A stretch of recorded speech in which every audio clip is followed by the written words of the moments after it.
This is first lecture of the chapter kinematics for class 11 physics.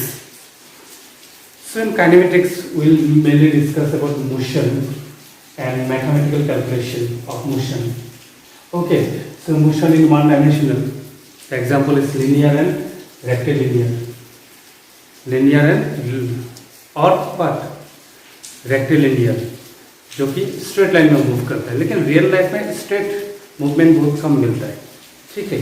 तो second हम लोग को देखना है motion in two dimensional motion. जैसे जो हम लोग का जो गाड़ी मूव करता है वो टू डायमेंशनल, लेकिन कभी कभी उसका जर्किंग होता है ना, ऊपर में भी थोड़ा मूवमेंट होता है, तो हम लोग थ्री डायमेंशनल ही बोल सकते हैं. ओके. सो यहाँ पे mainly we will discuss about distance, displacement, speed, velocity, acceleration, jerk. So मैं बेसिक से जाऊंगा, पहले बेसिक सिखाऊंगा, फिर will discuss about high level और numerical. So mainly distance means distance denoted by x. It is the total path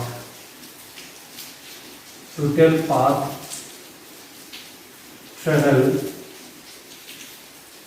by a moving body. Total path आपको लेना है ना. और जैसे मान लो कि बॉडी यहाँ पे है, बॉडी पहुंचा है यहाँ पे, ए में था, बी में पहुंच गया. ठीक है. सो मैं हर एक पाथ को लेना है, मतलब टोटल पाथ को लेना है.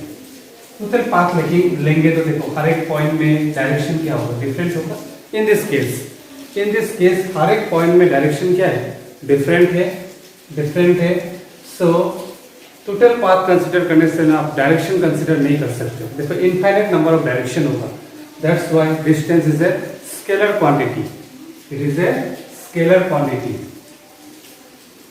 स्केलर याद रखना, स्केलर. टोटल पाथ आपको कंसीडर करना है. टोटल पाथ अगर होगा ना तो डायरेक्शन यहाँ पे मीनिंगलेस हो जाएगा. ठीक है. अगर डिस्टेंस में डायरेक्शन हम लोग नहीं ले सकते, so that's why it is scalar quantity. और डिस्टेंस का स्टैंडर्ड यूनिट है आपका मीटर. और भी यूनिट है, किलोमीटर है, सेंटीमीटर है. मेनली यहाँ पे स्टैंडर्ड यूनिट क्या लिया जाता है, meter. Next is displacement. Displacement is the shortest path between initial and final position of a traveling body. Shortest path. इसलिए ये वेक्टर है. जैसे मान लो कि A इनिशियल पॉइंट है, B फाइनल पॉइंट. मान लो ये रूट से गया है, मान लो ये पाथ से गया होगा, मान लो ये पाथ से गया होगा. तो यहाँ पे पाथ नंबर 1 मान लेते हैं, 2, ये 3. इसमें से शॉर्टेस्ट पाथ कौन है, 2. शॉर्टेस्ट सेकंड नंबर पाथ हो गए शॉर्टेस्ट पाथ. ठीक है. स्ट्रेट. तो देखो एक ही डायरेक्शन में जा रहे हैं. सो शॉर्टेस्ट पाथ होगा तो एक डिफाइंड डायरेक्शन होगा. Then that is called what, displacement. So displacement is what, vector quantity. Unit same है, यूनिट मीटर है. सो डिस्प्लेसमेंट और डिस्टेंस के यूनिट सेम है, लेकिन डिस्टेंस हो गया टोटल पाथ एंड डिस्प्लेसमेंट हो गया आपका शॉर्टेस्ट पाथ. लेकिन यहाँ पे अगर बॉडी यहाँ से गया है तो ये डिस्टेंस ही होगा, यहाँ से गया तो भी डिस्टेंस होगा.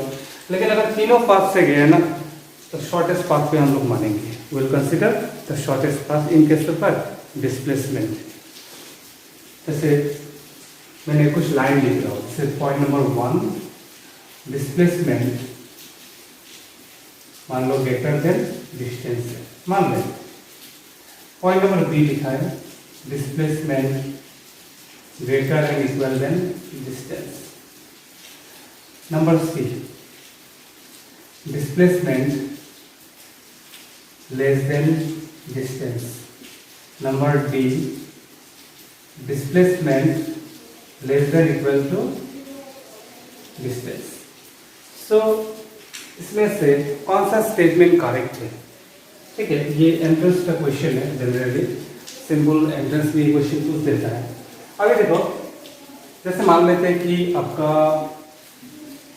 एक बॉडी, ध्यान से सुनना, यहाँ से स्टार्ट हुआ है, फिर घूम फिर के यहाँ पे आए,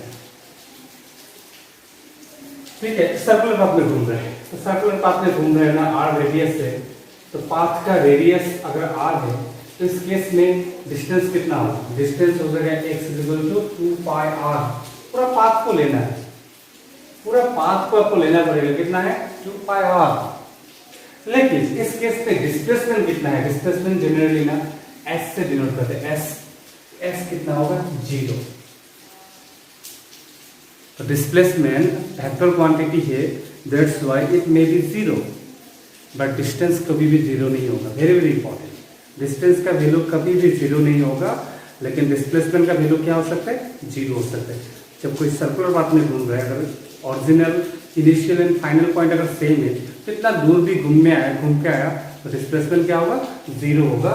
सो डिस्प्लेसमेंट कभी भी डिस्टेंस से बड़ा नहीं हो सकता, ये कभी हो ही नहीं सकता, ये भी नहीं हो सकता, ठीक है। ये भी करेक्ट है, बट किसी किसी केस में डिस्टेंस और डिस्प्लेसमेंट सेम होगा। कैसे, से बॉडी स्ट्रेट लाइन में मूव कर रहा है, when body moves in straight line then distance is equal to what, displacement. तो shortest path and total path क्या होगा, सेम होगा।